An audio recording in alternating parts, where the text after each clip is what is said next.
Assalamualaikum warahmatullahi wabarakatuh. Rekan-rekan sekalian, kembali kita berjumpa di Jejak Semesta 65. Saya berharap bahwa kita semua masih tetap dalam keadaan sehat walafiat, selalu dalam lindungan dan bimbingan Tuhan Yang Maha Kuasa Allah Subhanahu wa Ta'ala.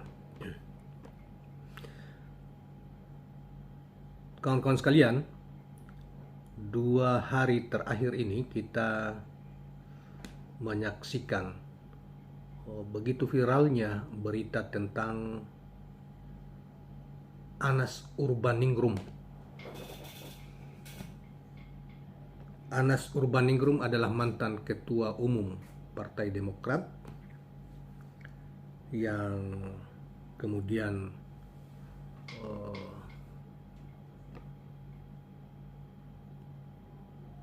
masuk penjara kurang lebih 9 tahun, dan karena pada tahun tahun 2012-an itu beliau menjadi tersangka dari kasus yang didugakan oleh KPK korupsi. Pada saat itu KPK di bawah pimpinan Abraham Samad, kemudian ada juga Bambang, kemudian ada juga Busro Mukaddas maupun yang lainnya. Ketika itu Anas Urbaningrum lagi sangat populer, seorang tokoh muda yang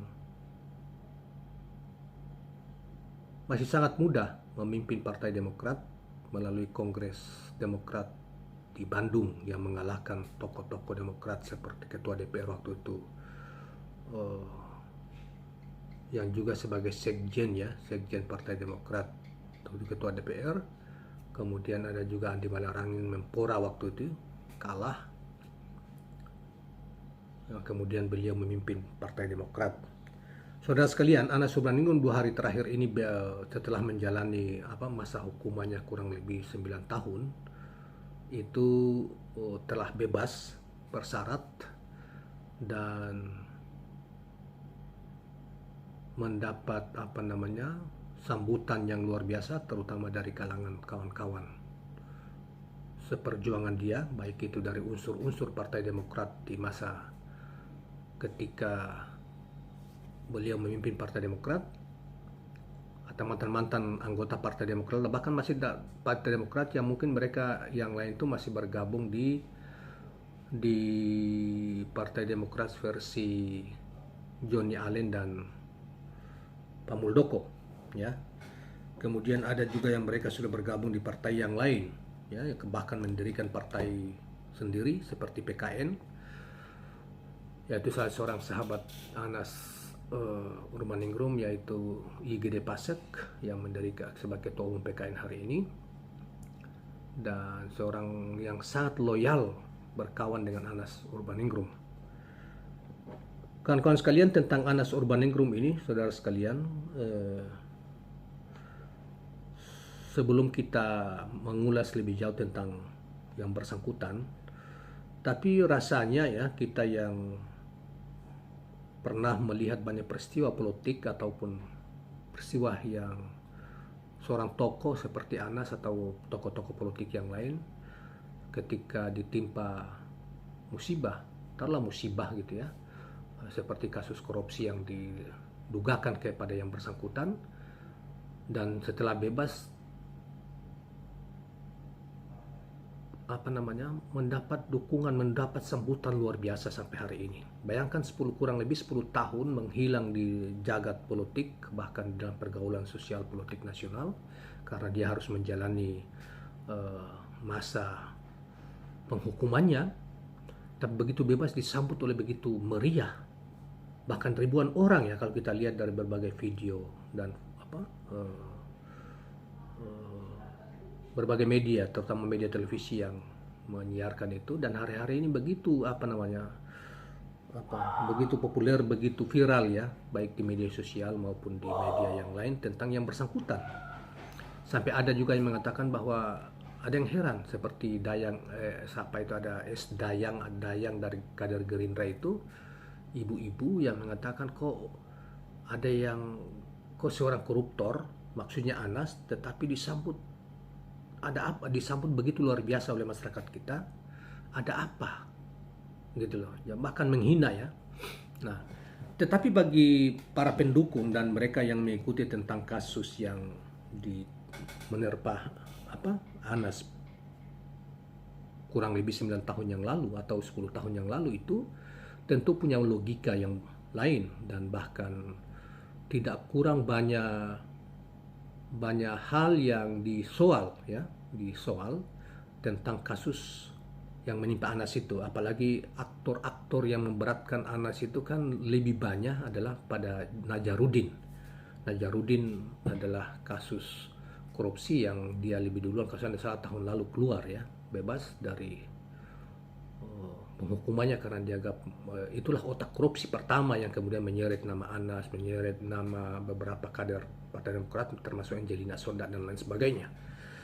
Nah, saudara sekalian, tentang Anas Urbaningrum ini memang kita kenal baik. Saya sendiri mengenal baik karena dia ada seorang aktivis pengurus besar HMI, Dia mantan juga sebelum ke pengurus besar HMI, dia adalah pejabat Ketua Umum Badan Koordinasi Himpunan Mahasiswa Islam Jawa Timur. Kemudian pada periode PBHMI 1995-1997 beliau salah satu ketua pengurus besar HMI, dan kemudian di Kongres HMI di Yogyakarta tahun 1997 akhir itu beliau terpilih sebagai ketua umum pengurus besar HMI hingga 1999, yang kemudian berkiprah di berbagai baik itu dalam konteks pemikiran maupun dalam konteks politik, banyak malang melintang, dan pernah menjadi anggota KPU ya, yang kemudian SBY terpilih periode pertama SBY ya, yang kemudian udah lama kemudian dari situ masa jabatan berakhir di KPU itu kemudian ditarik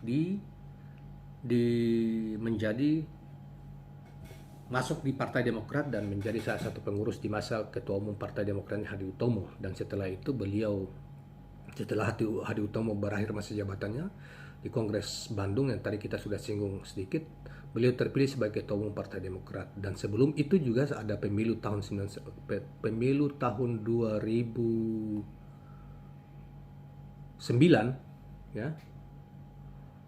pemilu tahun 2009 itu beliau juga terpilih sebagai anggota DPR dan salah satu anggota DPR yang memiliki jumlah suara melampaui angka BPP di daerah pemilihannya di Jawa Timur.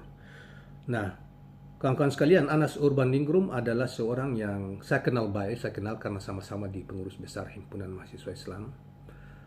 Secara pribadi sangat santun ya, berbicara pun kadang-kadang seperlunya, tetapi seorang yang secara intelektual, seorang yang rajin membaca ya, kemudian pribadi yang sangat santun.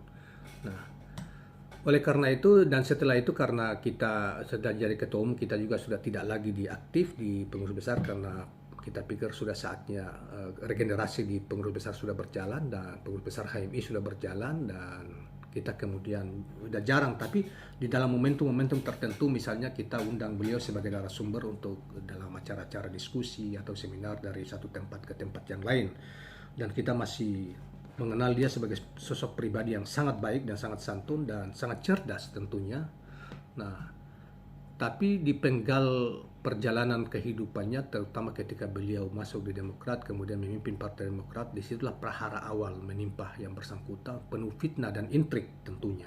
Dan mungkin menurut saya ya, mungkin Anas ini statement saya pertama itu adalah pertama sekali adalah dia salah memilih temannya, itu Nazarudin.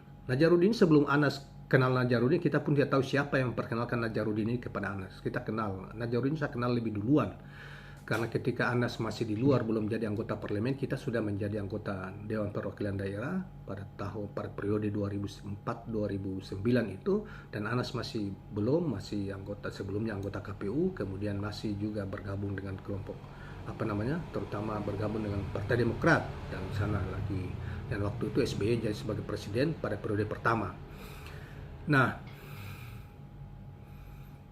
Najarudin walaupun tidak terlalu mendalam, tetapi saya kenal bersama seorang kawan yang namanya Rijal yang waktu itu. Tapi kesan saya ini Najarudin orang yang berbahaya, orang yang menurut saya tidak bisa dipegang kata-katanya, artinya tidak bisa berkawan. Ini orang berbahaya karena orientasinya menggunakan jabatan untuk mencari uang, cari proyek dan lain sebagainya.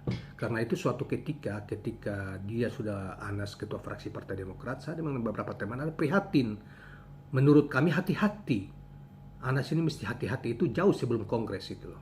Dia ininya. Karena kami kenal siapa Najarudin waktu itu.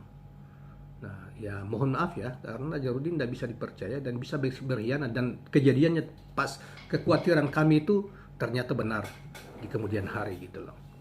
Oleh karena itu kalau kita mengikuti kasus Anas dalam perjalanan ketika dia setelah menjadi ketua Demokrat, kemudian bermula dari Najarudin, kemudian dari situ membuat banyak huru-hara ya di belantara politik nasional, kemudian dikaitkan dengan macam-macam lah dengan Anas, kemudian dia dalam perkembangan, kemudian kasus Anas itu Najarudin seakan-akan menjadi sumber utama dalam kasus Anas itu, dan itu kemudian kelihatannya banyak diinikan oleh para penyidik KPK atau pimpinan KPK gitu loh. Nah, saudara sekalian, kita sepintas saja walaupun semua kita tahu bahwa huru-hara tanda petik tentang Anas ini, huru-hara ya yang di kasus tentang korupsi yang didugakan kepada yang bersangkutan. Dan itu agak sulit kita menghindari kesimpulan atau praduga orang bahwa ini menghindari kriminalisasi, misalnya dugaan kriminalisasi dalam pemerintahan SBY pada saat itu.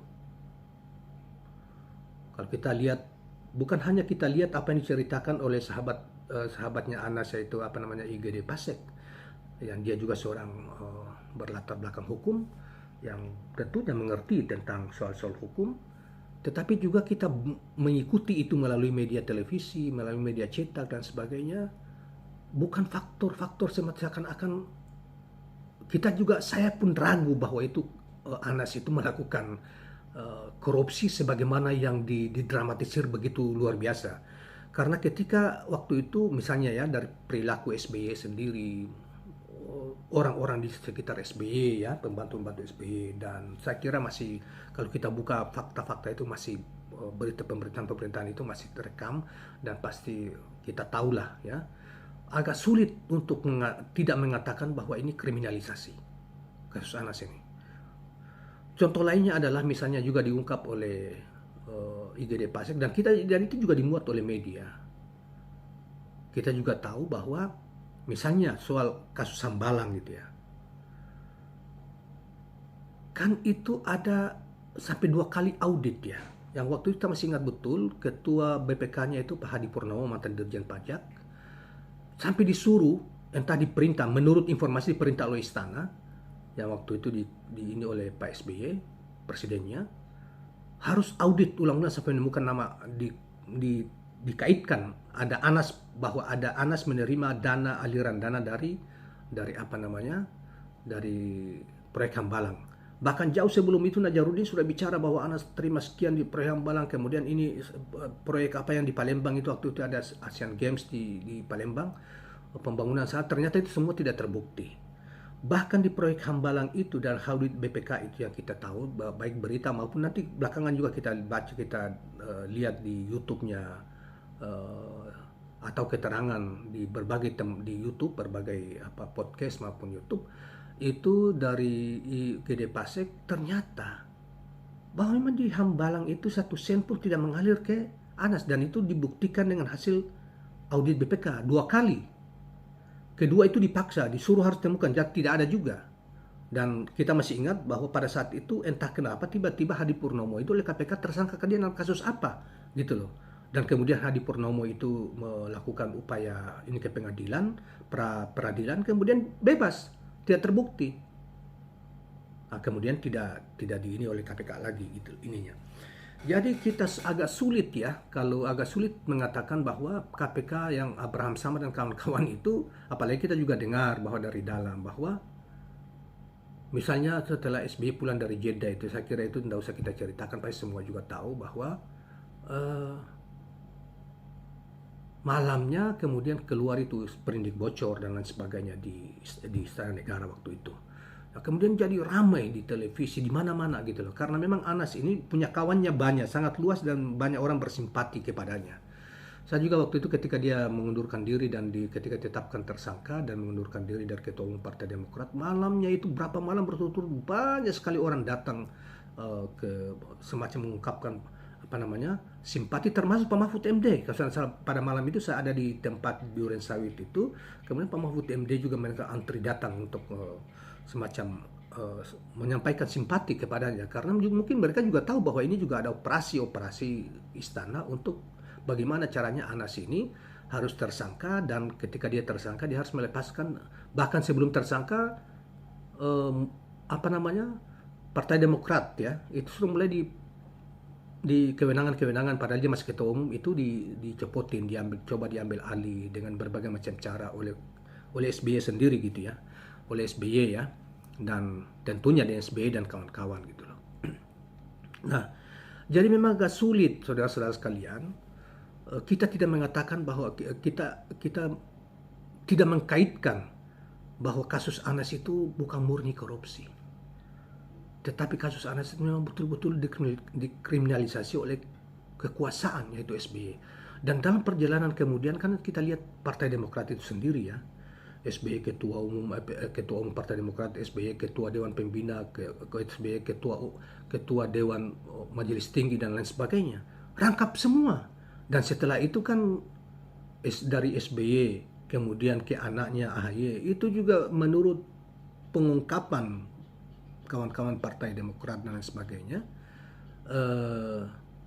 apa namanya, itu sudah tidak normal dalam kaitan masalah pengelolaan organisasi partai itu, Partai Demokrat itu. Anggaran dasarnya dirubah di luar mekanisme kongres dan lain sebagainya hanya untuk memperkuat posisi SBY dan keluarganya. Nah, kawan-kawan sekalian, saya juga dari situ ketika SBY jadi ketua umum Partai Demokrat melalui kongres luar biasa di Bali itu, setelah Anas tersangka, setelah itu kan mulai dilakukan pembersihan yang diduga ketua-ketua DPD atau pengurus yang diduga itu orang-orang Anas di daerah-daerah. Saya waktu itu langsung menyatakan tidak aktif sebagai ketua Demokrat, karena ketika terjadi pembersihan itu saya bilang, wah ini tidak benar udah partai ini. Waktu itu saya sebagai wakil ketua bidang OKK di Partai Demokrat Maluku Utara. Nah, kemudian ketua umum yang sekarang kemudian menjadi ketua umum Partai Demokrat namanya Rahmi Hussein itu juga dicopot karena hanya dianggap dekat dengan Anas kan sama-sama HMI. Coba bayangkan betapa fitnah itu diedarkan oleh orang-orang SBY ke SBY, sehingga SBY itu pada suatu ketika ya sudah tidak rasional lah mengurus partai itu.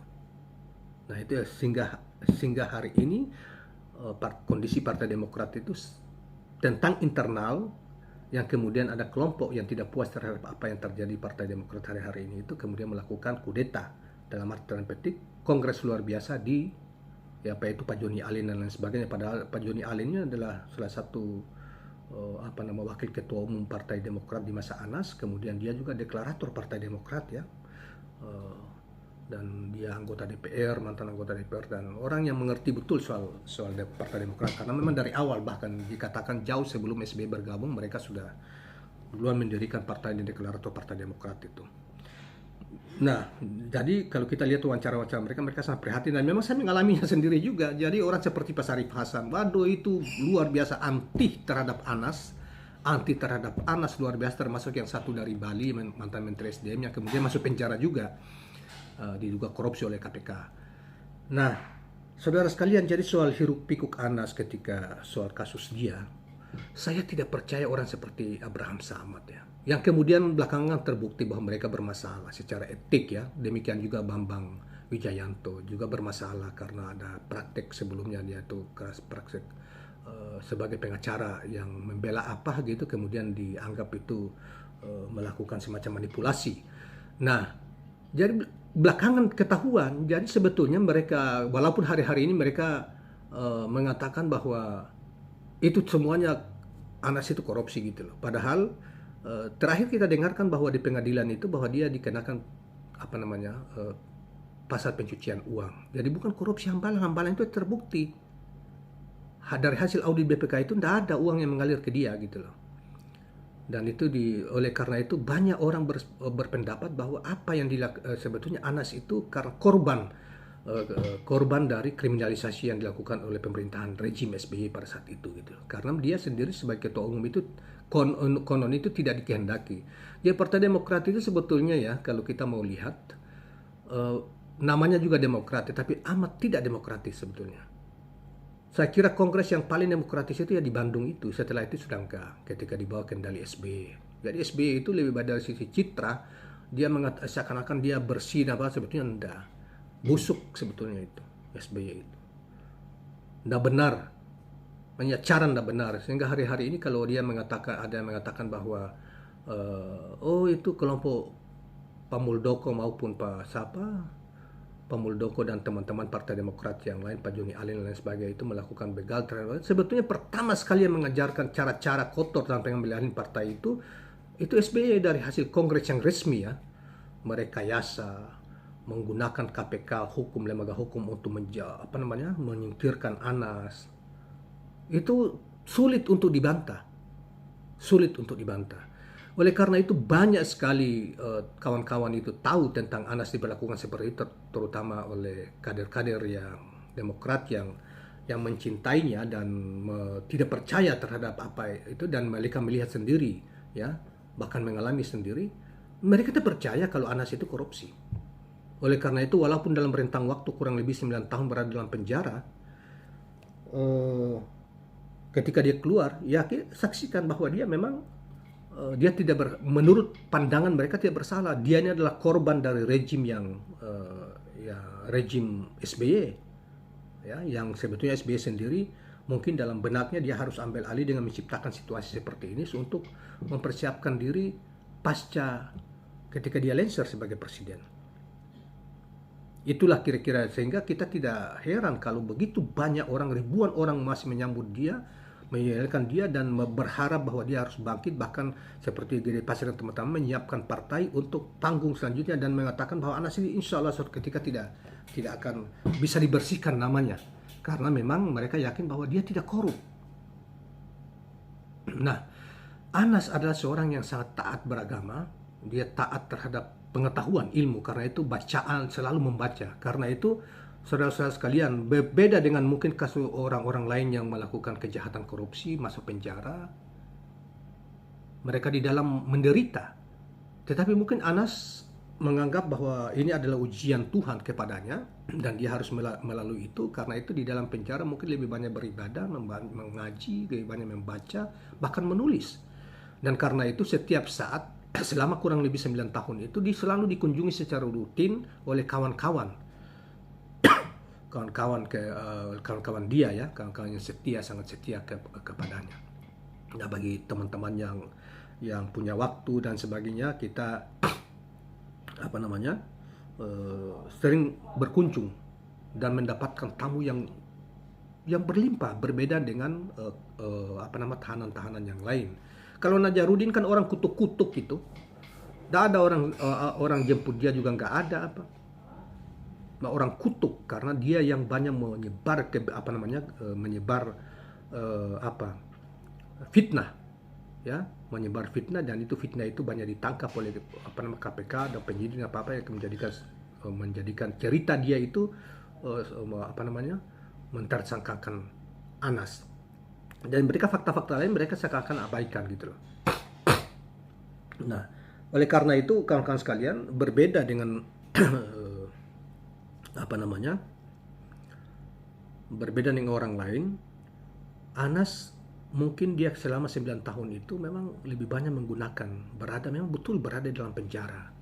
Tetapi disuruh dia mendidik, dia melatih kesabarannya berada di penjara kurang lebih 9 tahun itu, dan menggunakan waktu untuk membaca sebagaimana tokoh-tokoh yang lain.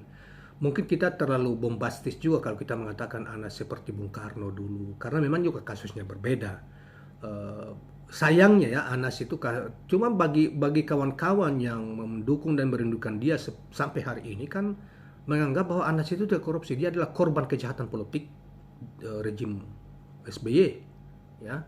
Nah, saya juga yakin sebagai kawan ya, yang saya kenal pada saat bersama ini orang terlalu baik gitu menurut kita. Menurut saya baik, ya santun, apa namanya, kemudian suka membaca, ibadahnya bagus itu ya.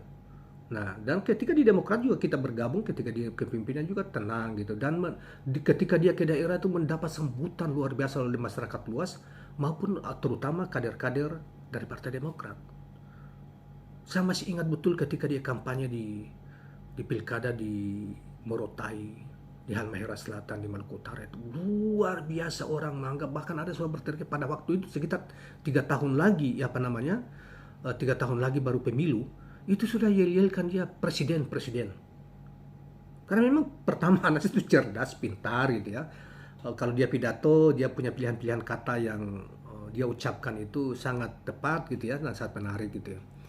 Nah, kita memang setelah dia masuk itu nyaris kita tidak, saya pribadi dengan beberapa kawan itu nyaris tidak bisa berkunjung melihat dia, tetapi kita sering mendoakan dia supaya dia sehat, dia tabah, dan suatu ketika dia bisa bangkit kembali dan seluruh kebenaran yang disimpan disimpan dan kejahatan ditimpakan kepada bersangkutan itu terungkap pada saatnya. Dan saya yakin gelombang demi gelombang kebenaran itu akan terungkap dengan bebasnya Anas ini, bebasnya Anas ini, setidaknya dalam kaitan dengan kasus yang dihadapi. Nah, memang ada juga mengatakan seperti Nelson Mandela, mantan presiden Afrika Selatan. Memang itu kasus-kasus politik, perjuangan politik. Soekarno dulu, kemudian di penjara, kemudian tulis tentang Indonesia menggugat gitu ya, ini oleh para penjajah Belanda dan lain sebagainya. Itu memang kasus-kasus politik. Anwar Ibrahim yang walaupun Ibrahim di kemudian hari dikatakan, kalau kita ikuti, kalau saya tidak salah, itu juga dikatakan bahwa dia kasus korupsi yang dilakukan oleh rejim Mahathir Muhammad dan sesudahnya itu tidak terbukti, yang kemudian diampuni ke kasus yang lain yang direkayasa oleh rejim Mahathir dan sesudahnya, itu diampuni oleh Raja Malaysia yang kemudian hari ini menjadi Perdana Menteri. Mudah-mudahan inspirasi itu juga bisa mudah-mudahan ya bisa ini oleh para pendukung, oleh kita yang bersimpati kepadanya, dan kita sedikit tahu tentang bagaimana peran rejim SBY itu membegal Anas ya sebagai ketua umum Partai Demokrat, dan kemudian mereka yasa kasus untuk masuk dia ke penjara melalui KPK, Abraham Samad dan kawan-kawannya. Nah, mudah-mudahan itu terungkap satu persatu kebenaran dari peristiwa yang dialami, sehingga rakyat kemudian itu diekspos secara besar-besaran kepada rakyat supaya tahu pada setiapnya rakyat tidak percaya kepada SBY dan percaya bahwa Anas itu betul-betul dizalimi oleh rejim SBY gitu loh. Nah, dan teman-teman sekalian, tentunya 10 tahun, kurang lebih 10 tahun itu bukan masa yang singkat, tetapi bagi kami yang masih hidup dan mengalami secara langsung, membaca peristiwa itu melalui media maupun mendengarkan apa yang dilakukan oleh dikatakan oleh teman-teman, dan kita juga melihat langsung, berinteraksi langsung dengan itu, kembali saya menegaskan bahwa apa yang dialami Anas pada masa itu yang dilakukan oleh rejim ini jelas itu nuansa politiknya sangat tinggi, bahkan boleh dikata kriminalisasi. Bahkan saya pernah mengikuti sebagai pengurus di DPD, wakil ketua di DPD 1 Provinsi Maluku Utara, pernah mengikuti semacam rakernas di Hambalang waktu itu, dan begitu peserta luar biasa, seluruh peserta yang ribuan orang mengeluhkan Anas, dan SBY tidak ada apa-apanya di hadapan massa yang begitu besar. Ketika Anas pidato itu berulang, setiap akhir kalimat itu berulang-ulang, itu menepuk tangan dan berdiri. Dan SBY dan istrinya waktu itu almarhum Ibu Ani itu mau tidak mau juga mereka berdiri. Sementara SBY pidato, orang senyap-senyap aja. Itu juga yang mungkin ditakuti oleh SBY gitu ya. Tapi menurut saya SBY sudah merencanakan sesuatu jangka panjang. Paling tidak merencanakan Partai Demokrat ini menjadi partai keluarga untuk turun-temurun apapun cara yang ditempuh oleh SBY. Yang hingga hari ini ya kita kemudian menyiapkan Agus Harimurti Yudhoyono sebagai ketua hari ini. Ya. Jadi saudara kembali bahwa apa yang kemudian Anas 9 tahun lebih kemudian bebas seperti kemarin itu kemudian mendapat support, dukungan, dan kunjungan yang luar biasa ribuan orang, terutama dari kader-kader HMI ya, dan mantan-mantan anggota Partai Demokrat, maupun bahkan bukan cuma dari HMI, dari kelompok-kelompok organisasi yang lain bersimpati kepadanya, dan setidaknya mereka tahu bahwa ini adalah kriminalisasi atau kejahatan politik yang dilakukan oleh rejim SBY kurang lebih 10 tahun yang lalu itu. Sehingga Anas harus mau tidak mau mendekam di penjara kurang lebih 10 tahun, kurang lebih 9 tahun itu, dan mau tidak mau juga keluarga harus bersabar luar biasa untuk menanti bebasnya dia, dan kemarin kedua hari yang lalu mendapatkan momentumnya untuk keluar dan pergi mengunjungi keluarganya, dan dia menghirup udara bebas dan pengertian bahwa dia bisa berdiskusi dengan teman-teman dan keluarga secara bebas. Mudah-mudahan Allah senantiasa mempanjangkan usianya dan kesehatannya, dan kita yang yakin bahwa Anas Urbaningrum itu adalah korban dari kejahatan politik yang kemudian menggunakan lembaga hukum seperti KPK itu untuk memberangus karirnya atau sebagian sepenggal waktunya yang kurang lebih hampir 10 tahun itu, atau kurang lebih, karena kasus ini berjalan itu kurang lebih sudah, kalau masuk penjara kan kurang lebih seperti yang dikatakan yang bersangkutan Anas kurang lebih 9 tahun berapa bulan, kemudian tetapi dalam kasus ketika memikirkan dia harus membela diri, dia harus berjuang untuk mengatakan dia tidak bersalah, dan teman-temannya itu kan kalau kita itu 10-an tahun ya lebih lah dia berjuang. Dan Anas itu seperti yang kita ketahui dan seperti juga disampaikan oleh sahabatnya yang paling setia ya, IGD Pasek itu, luar biasa IGD Pasek itu. Luar biasa saya kagum kepada yang bersangkutan tentang persahabatannya ya. Dan karena mereka tentunya karena mereka tahu bahwa Anas tidak bersalah. Mereka berjuang di jalan kebenaran ya. Ya pengadilan kan di Indonesia atau hukum seperti yang Anda lihat hari-hari ini KPK ya, hari-hari ini bocor kemana-mana, membocorkan kasus-kasus macam-macam, chat lah, minta proyek dan lain-lain. Pimpinan KPK. Jadi orang tidak percaya, termasuk juga bahkan penentuan penghukuman hakim itu waktu itu kalau tidak salah itu 3-2. Artinya ada 2 yang sebetulnya ingin membebaskan dia bahwa dia tidak bersalah.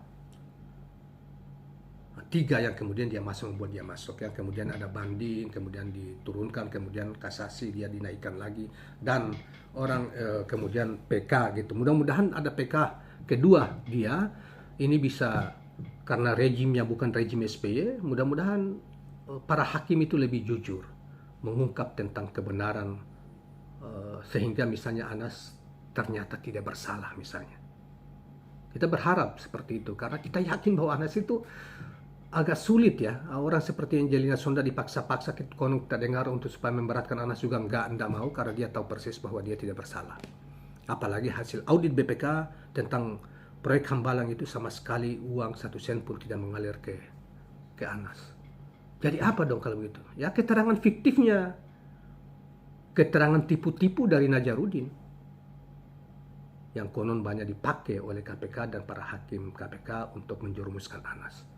Dan mudah-mudahan Anas, dan saya yakin gelombang kebenaran-kebenaran itu akan diungkap oleh Anas pada waktu-waktu mendatang, dan akan membuat carut marutnya muka SBY dan keluarganya. Karena kejahatan yang mereka lakukan, termasuk juga Pak Abraham Samad dan Bambang Wijayanto dan teman-teman waktu itu yang memaksakan, dan memang waktu itu Abraham Samad, semua orang tahu bahwa di media terutama kita tahu bahwa memang dipaksa betul untuk harus segera mentersangka Anas. Kalau kita juga baca berita konferensi pers yang dilakukan oleh SBY waktu pergi umroh di ini, dan waktu mau pulang di Jeddah, yang bahasanya dia minta supaya Anas segera ditetapkan status hukumnya. Kalau misalnya dia bersalah dikatakan bersalah, kalau tidak bersalah kenapa tidak bersalah. Itu kan bahasa yang jelas, itu bukan jangankan seorang presidennya, itu jelas diucapkan seorang presiden dengan kalimat yang seperti itu kan, waduh, itu orang anak kecil yang tidak ini pun orang bertanya-tanya, kok bisa SBY bicara bahwa kalau tidak bersalah kenapa tidak bersalah. Itu kan jelas sekali pesannya bahwa SBY memang dalang dari seluruh kejahatan yang merancang Anas jatuh dari Partai Demokrat dan kemudian masuk. Mudah-mudahan Anas memegang banyak fakta-fakta kebenaran yang kemudian karena dia sudah bebas, pada saat-saat mendatang mengungkap ini, gelombang demi gelombang akan menimpa para penjahat yang telah menimpahkan kejahatan kepada Anas Urbaningrum. Nah, kita berharap dia Anas sehat dan selalu tanpa harus memendam dendam. Tetapi siapa sih sebagai manusia yang tidak, kalau itu tidak benar kemudian dibuat jahat seperti itu, dijahati seperti itu, kemudian hanya diam saja. Saya kira dengan mengungkap kebenaran apa yang dilakukan oleh mengungkap kejahatan apa yang dilakukan oleh rejim SBY terhadapnya, itu juga bagian dari upaya jihad dalam pengertian tanda petik, mengungkap kebenaran, ya, mengungkap kebenaran, fakta, dan memberangus kejahatan. Itu kan cara untuk melawan kejahatan, memberangus kejahatan, bahwa cara-cara seperti itu tidak boleh dilakukan oleh siapapun, hatta seorang raja sekalipun. Kalau seseorang itu, sekalipun dia seorang yang anak miskin, tidak punya uang dan tidak punya apa, jangan gunakan kekuasaan untuk merendahkan atau menghukum yang bersangkutan tanpa suatu kasus atau suatu peristiwa itu tidak dilakukan yang bersangkutan. Nah, mungkin juga adalah yang ini ya. Jadi karena ini ranahnya lebih berkaitan masalah perebutan kekuasaan di Partai Demokrat, maka ya mau tidak mau rejim pada saat itu, tentunya rejim jahat. Kalau rejim baik tidak mungkin menggunakan itu cara-cara seperti itu. Tetapi rejim yang sering menghalalkan segala cara untuk melakukan kejahatan terhadap orang lain atau merebut kekuasaan dari pihak lain, dari terutama seperti Anas ini, maka saya kira siapapun yang mengetahui tentang ini sudah saatnya harus membuka soal ini. Yang saya herannya, ketika Anas Urbaningrum melakukan PK, itu kan Mahfud MD kalau tidak salah itu juga sudah menjadi Menko Polhukam, kalau saya tidak salah. Nah, dan konon Mahfud MD ini kan juga ikut tahu bahwa aliran dana hasil audit BPK itu tidak ada diperlihatkan kepadanya, dan dia tahu bahwa tidak ada. Dia sempat terkejut karena tidak ada dana yang mengalir kepada yang bersangkutan. Kok diam gitu loh, tidak ikut berjuang untuk menegakkan kebenaran padahal dia Menko Polhukam gitu loh. Atau membiarkan PK itu tetap memberatkan yang bersangkutan. Dan tetap juga menganggap Anas itu tetap dibiarkan begitu sampai masa akhir dia keluar dari masa menjalani hukumannya, dan tidak sama sekali ada upaya untuk mengungkap kebenaran. Nah, waktu itu kalau misalnya Mahfud kalau betul seperti kuar-kuar dia selama ini ya, mengatakan bahwa keadilan harus ditegakkan, kejujuran tegakkan, itu kan mestinya dia lakukan sesuatu sebagai Menteri Hukum dalam rangka untuk melakukan pembinaan atau mengatakan bahwa bukan intervensi ini, tapi harus dilakukan kalau demi kebenaran, demi kejujuran, demi keadilan. Lantas untuk apa kalau dia tidak melakukan itu? Untuk apa dia jadi Menko Polhukam atau hukum di sana? Tapi kalau sisi yang lain, berkuar-kuar tentang keadilan lah, kejujuran, padahal ini aja dia tidak diamkan karena frame yang mereka pakai adalah frame politik gitu loh. Kalau bebas bisa jadi pemimpin masa depan, terus tempat saya di mana lagi? Bisa aja orang berpikir seperti itu. Nah, itu yang dilakukan oleh, makanya kita banyak kritik tentang Pak Mahfud itu karena cara model seperti itu, ke publik ngomong begitu, di satu sisi kasus lain ngomongnya kencang kayak seorang satria, tapi kasus lain jahit mulutnya. Nah, saudara sekalian, itulah gambaran tentang Anas yang saya kenal ya, Anas Urbaningrum, dan tentu secara pribadi dan saya keluarga menaruh tetap hormat karena memang saya kenal dia sejak muda. Ini orang karena kalaupun toh dia bisa tersinggung atau marah sama kita tidak tahu dia marah atau tidak, karena begitu tenang ya, Saya bukan muji-muji karena teman saya, bukan, tetapi karena memang ini faktanya. Ini orang tenang gitu ya. Marah kita tidak tahu dia marah. Ini Jawa banget. Orangnya ini Jawa banget. Anak seorang kiai, agamanya bagus ya. Ibadahnya bagus. Dia tekun membaca. Selalu membaca untuk mencari pengetahuan melalui buku-buku dan lain sebagainya. Dan sangat santun. Nah, oleh karena itu ketika dia ada rejim yang mencoba untuk membunuh orang-orang seperti ini, karir orang-orang seperti ini menggunakan hukum, lembaga hukum misalnya, itu kita perih juga, pedih itu melihat kenapa orang-orang baik begini di ini. Walaupun dalam konteks agama atau dalam konteks yang bersangkutan ini ujian bagi dia dari Sang Maha Pencipta, supaya dia, sering dia katakan, supaya orang harus mengalami ujian supaya bisa naik kelas. Itu ada ungkapan Anas yang kita sempat waktu itu kita dengar, dan mungkin dia juga memaknai bahwa penjaranya dia itu bagian dari dia harus sekolah di pesantren. Dia baratkan penjara yang suka miskin, pesantren bagi dia untuk dia banyak membaca, banyak merenung, banyak membina hubungan dengan Sang Pencipta, meningkatkan spiritualitasnya, meningkatkan pengetahuannya. Sehingga pada saatnya nanti ketika dia keluar, ada pencerahan-pencerahan yang dapatkan ketika berada di dalam. Setidaknya itu yang juga mungkin kalau kita baca tokoh-tokoh besar, taruhlah Indonesia misalnya Soekarno dan kawan-kawan masuk penjara, Hatta dibuang, Soekarno dibuang di sini, Muhammad Hatta dan Sahril dan lain sebagainya oleh kaum kolonial misalnya, walaupun mereka dalam konteks perjuangan politik gitu ya. Tetapi kan perjuangan politik itu juga mereka berjuang karena ada kebenaran demi bangsa dan negara. Nah, Anas ini juga seperti itu, walaupun dia distempel sebagai seorang koruptor, tetapi bagi dia dan kawan-kawan dan termasuk saya tidak percaya kalau dia seperti yang diinikan kepada, yang dilekatkan kepadanya oleh rejim SBY, karena memang ketahuan betul kan, ramai benar di media macam-macam ininya. SBY punya langkah-langkah, punya pernyataan jelas sekali, seperti yang kita katakan bahwa konversi di Jeddah itu sebelum dia masuk ke Indonesia. Kemudian bocornya sprindik padahal belum ada gelar perkara misalnya, yang ditangani oleh sekitar 2 atau 3 komisioner. Belum semua kemudian bocor ke istana negara di masa SBY pada saat itu. Ramai, kita ikuti itu di media dan kita juga tahu itu. Nah, kemudian terjadi tawar-menawar di kalangan konon diancam kalau tidak segera ditersangkakan Anasnya, kami akan bongkar itu perilaku Abraham Samad dengan perempuan, tidur dengan perempuan yang bukan istrinya. Kemudian ada Bambang yang kasus masa lalunya ketika dia pengacara. Kemudian ada satu lagi yang terkait dengan perusahaan PT yang tentang lahan gitu. Takut ada satu komisioner KPK waktu itu ya, Kalimantan Timur. Nah, saya juga dapat informasinya juga, sehingga mereka mau tidak mau harus tunduk dan mentersangka Anas walaupun dengan rekayasa. Sekarang Abraham Samad beberapa waktu mengatakan ya buktinya tidak ada hakim, yang tidak ada tingkatan pengadilan yang membebaskan dia. Ya pengadilan kalau dibagi kekuasaan kan ya susah. Hakim juga seperti itu.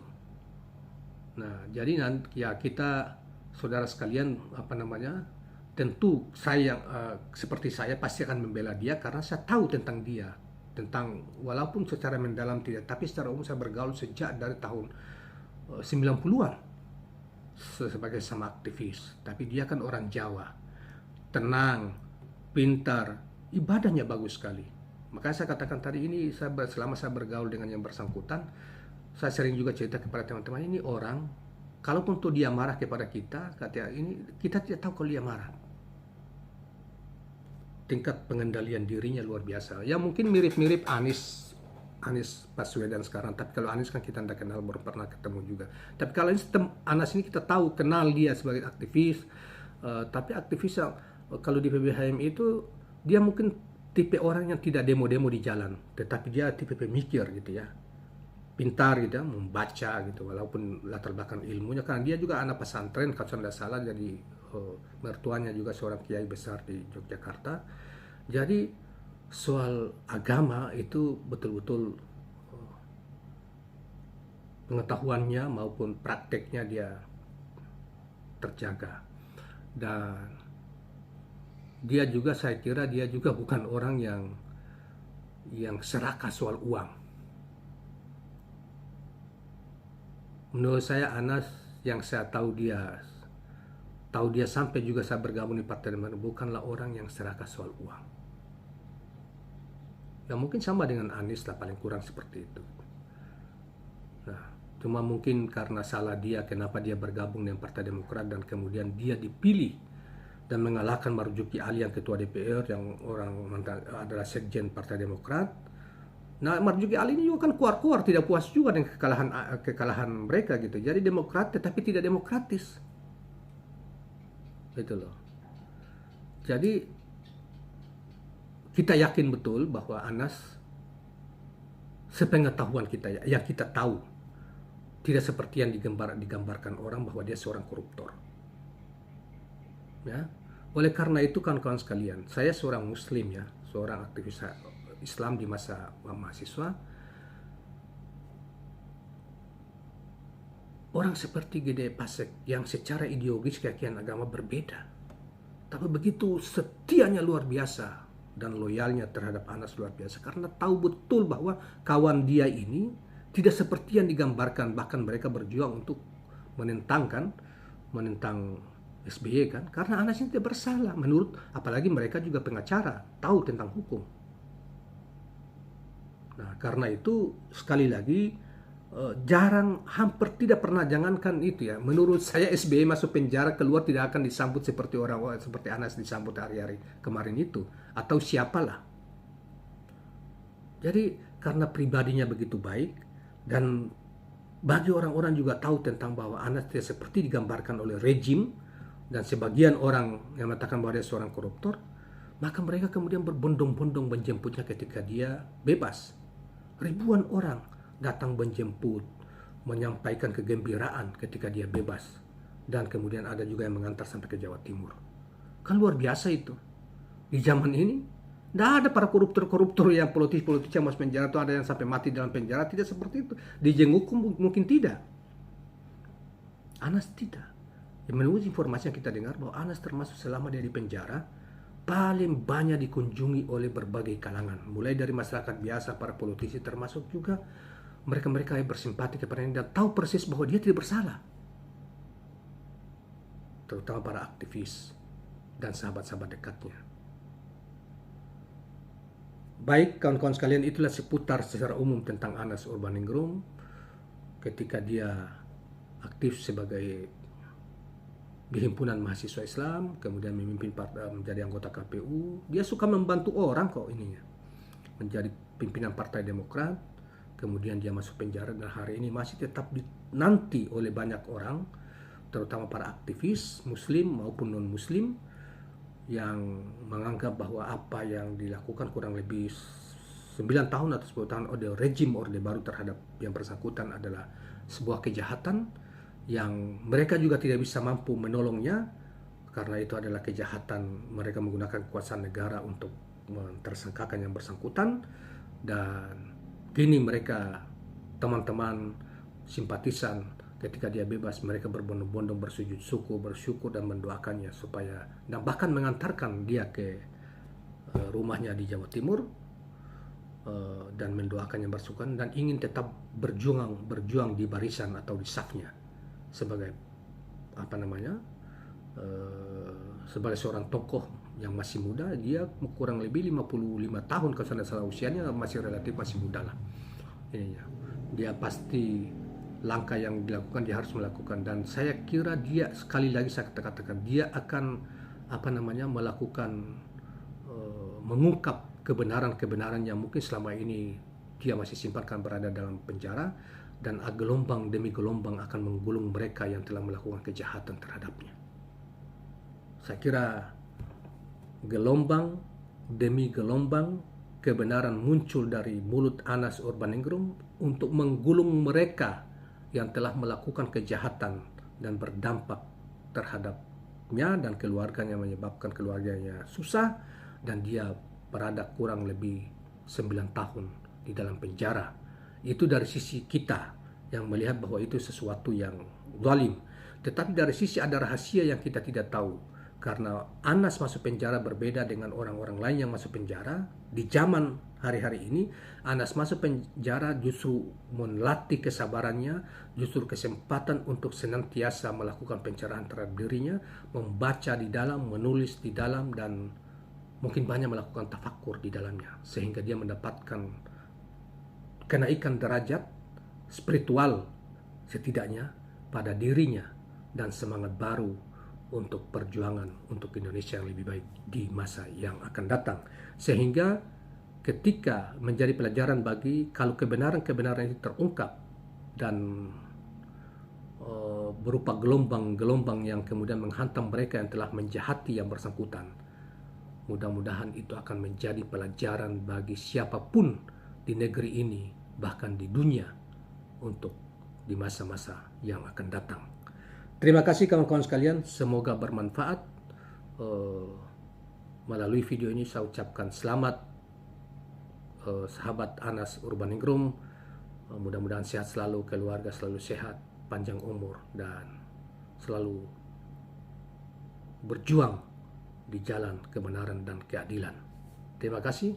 Assalamualaikum warahmatullahi wabarakatuh.